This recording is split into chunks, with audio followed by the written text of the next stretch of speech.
his first and the team's first. Morrison at the line to shoot one.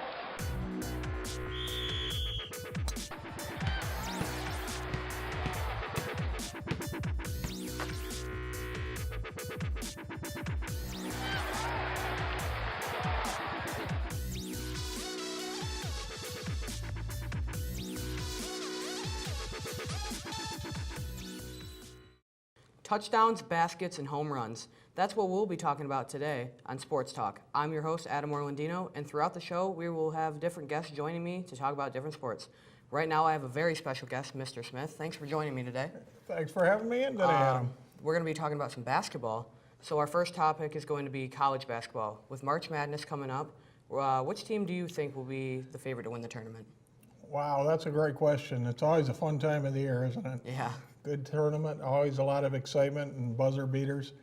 You know, everybody's thinking the Dukes and Tennessee is really good right now. Michigan, Michigan State, both are doing well. Definitely. That's an interesting one.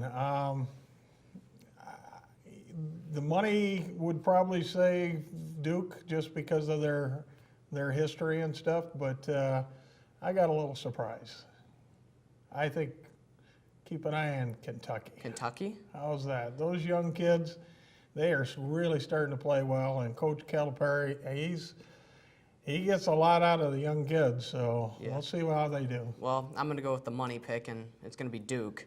Okay. They have a powerhouse of a team, all young guys, and they've been compared to the Fab Five. Yes, they have. And, you know, I think Zion's going to come back, and he's an absolute powerhouse on that court. I think that's probably the deciding factor. If he comes back and he's 100% or very close to it, yeah, he's going to be the strong horse to take him to the finish line.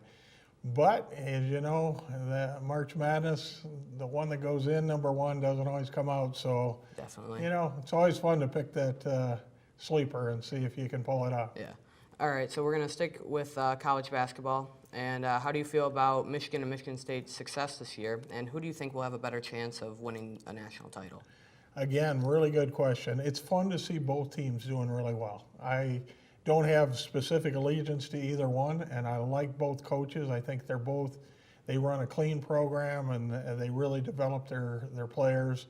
The game just the other day with the showdown, I thought was a great game for probably about 3/4 of the game, and then in that last 7-8 minutes, Michigan went cold, and you can't go cold in big games like that. They went on almost a 5-minute spree where if they scored at all, it was very little. And Michigan State, Cassius Winston, he cleaned up and did his job. Yeah, definitely. Personally, I'm a Michigan State fan, so I'd love to see them, you know, reach that Final Four, maybe get into a national title. But Michigan, is very good, and I can't really tell who's going to be better this year. One of my hopes is when we see the brackets, they're on opposite sides of the bracket, so they can both advance quite a ways and maybe have a chance. Whether it's the grade 8 or Final Four would even be more exciting for the state. And Yeah, that would be awesome. yeah, that'd be fun. So, last question about college. Zion Williamson just got injured. How big of a loss do you think that is to Duke? That's going to be an interesting one. You know, hockey has a tradition of, they just call it a lower body injury or something. You don't get a lot of details out of athletic programs anymore, so you're not really sure how extensive the injury was. And what a freak injury to begin with. Definitely. To have a shoe blow out like that. You don't see that very often. I really think the tournament is kind of maybe in his and his doctor's hands, and believe it or not, because he is that dominant that it seems like when he's on the floor, they have a great chance of winning. Yeah. And when he's not, they become just a really good team, which Coach K, that's all he needs sometimes, but it'll be fun to see. Yeah, definitely. So we're going to shift over to the NBA. The annual All-Star Weekend is over, and NBA fans are wondering where their team stands in the playoff picture. Do you think the Pistons have a good chance of sneaking into the playoff? I think they're going to sneak in. First, let me say congratulations to Blake Griffin. He's our Piston representative, but he's really had a really good year. Definitely. I think he's got his health back, and as we were just talking about with Zion, when they're those kind of athletes, when they're at full health, it's really fun to watch them play, isn't it? Yeah. Yeah. One of the biggest problems with the NBA, they take the top 8 in the East and the West.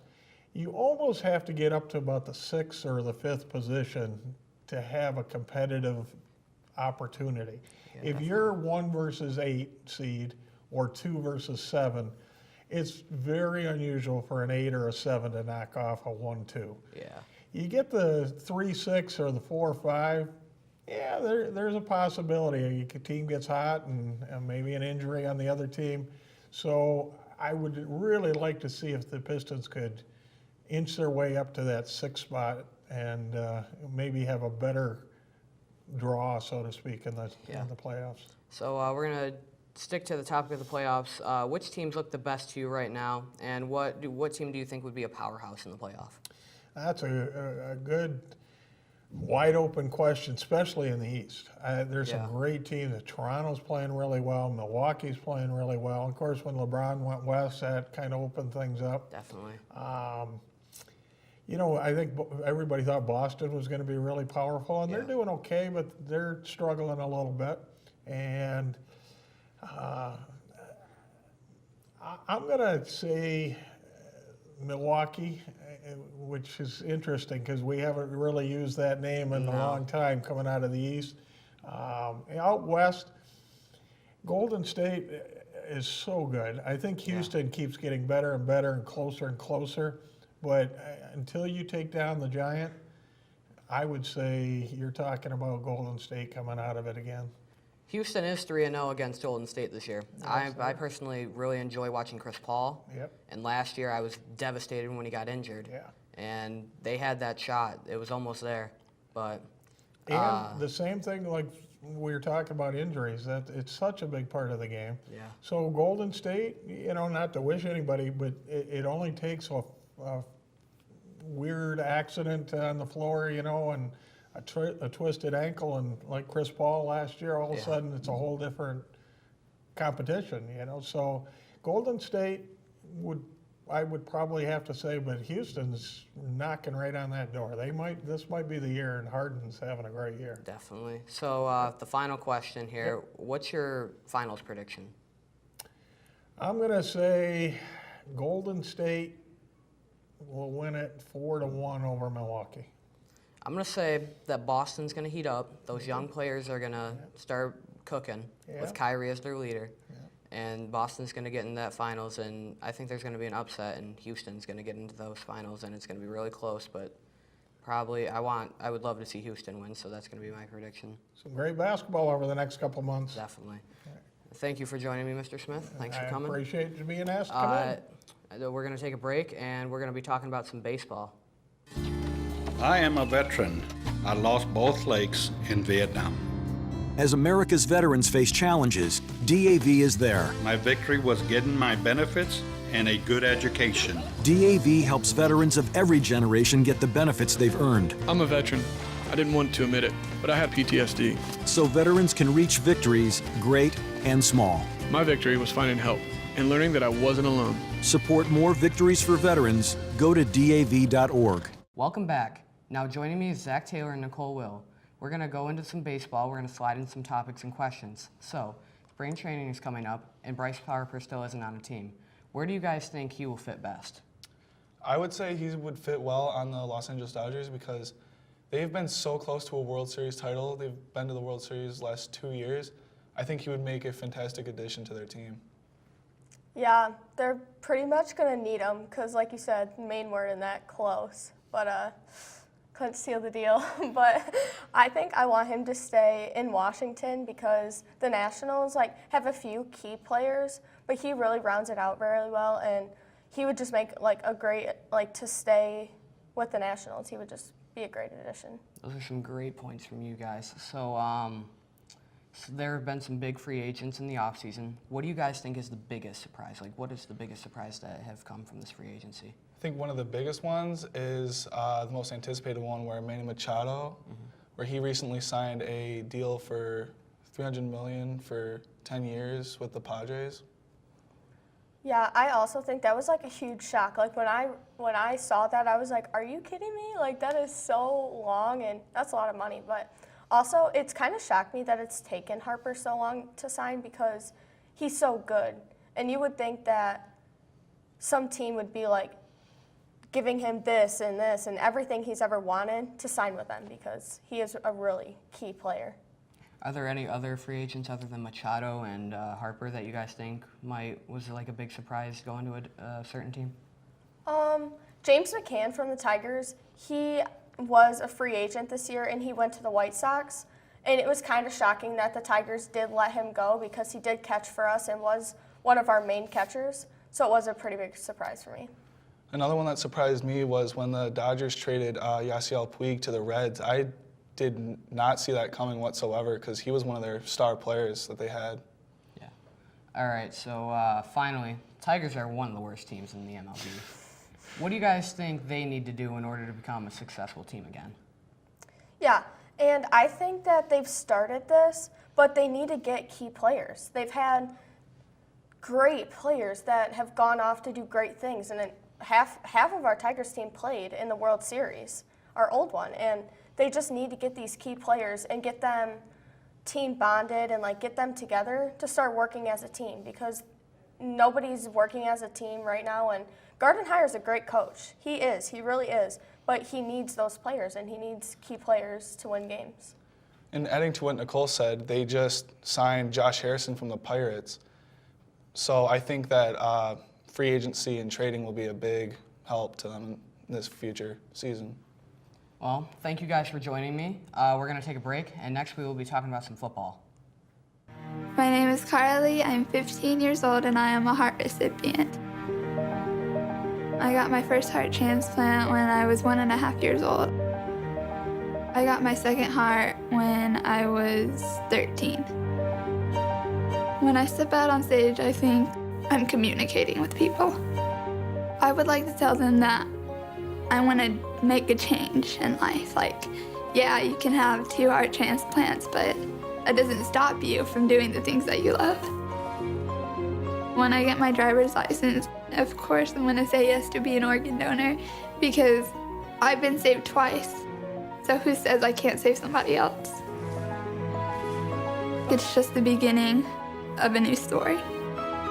This gift of life was made possible by an organ donor. Imagine what you could make possible. Learn more and sign up as an organ, eye, and tissue donor. Go to organdonor.gov. Welcome back. I still have Zach Taylor with me, and now I have James Sargent, and we're going to be talking about some NFL football. So first, guys, we're going to talk about the top free agents of the 2019 offseason. Who do you guys think they are? What are possible destinations for them? Well, I mean, there's a lot of free agents that have high value, like especially on the defensive side of the ball.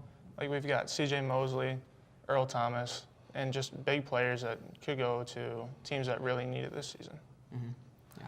You also have teams on the offensive side like Le'Veon Bell. Definitely. He just got cut from Pittsburgh, so now he's looking for a good team. Yeah, I agree with all of those, and those are great free agents. Now we're going to stay in the offseason. Let's talk about the NFL draft. Who do you guys think is going number 1? What do you think, Zach? I say Nick Bosa from Ohio State. He is a defensive powerhouse that could really bring any team that picks him just a good weapon to use. What about you, James?